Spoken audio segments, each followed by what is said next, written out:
Today's Bible verse is from the book of Isaiah, Isaiah 53 verse 5. But he was wounded for our transgressions, he was bruised for our iniquities. The chastisement of our peace was upon him, and with his stripes we are healed. Some things that happen in life hurt so deeply that they leave a lasting scar on the mind, leaving a person wondering whether a wound like that could ever truly be healed. The good news found in this passage of Isaiah is that God's grace does not stop at forgiving sin.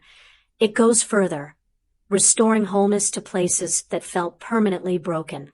When Jesus died on the cross, he did not simply pay the price for salvation and leave everything else untouched.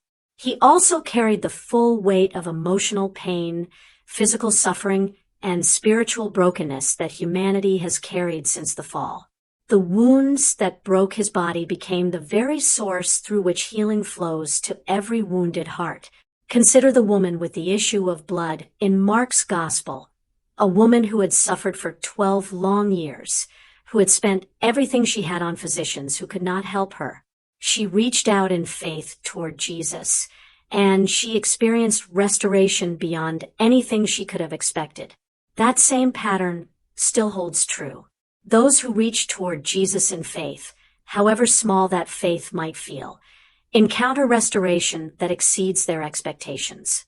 History offers a powerful picture of this truth in the life of John Newton, once a slave trader responsible for unspeakable cruelty. His encounter with Christ healed years of buried guilt and shame, and that healing eventually led him to pen the hymn known around the world as Amazing Grace. His testimony stands as proof that grace has the power to rewrite even the darkest stories into songs of redemption. Every heart carries its own version of a wound that feels too deep to name.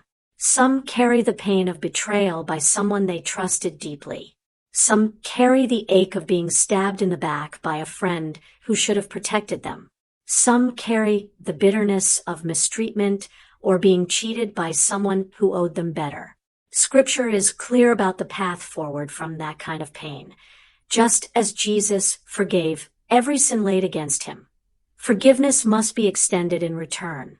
This is not a suggestion offered lightly. It is the first necessary step in the journey toward healing. There is no wound too deep for the Savior's touch to reach. Whether the pain carried is emotional, physical, or spiritual in nature, Jesus stands ready to bind it up completely. Healing does not always arrive instantly, and that reality can feel discouraging in the waiting.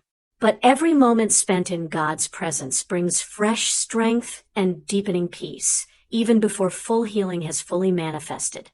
Like a skilled potter carefully mending broken clay, God takes shattered pieces and shapes them into something genuinely beautiful. Here's your assignment for today.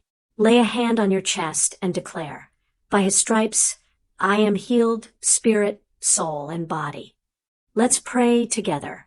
Lord, heal every hidden wound carried in the heart. Father, restore peace where pain has ruled for far too long. Holy Spirit, fill every life with the wholeness that comes only from you. In Jesus' name, amen. If today's word brought healing to your heart, take a moment to like this video, subscribe so tomorrow's devotion finds you, and share it with someone carrying a wound that needs the Savior's touch.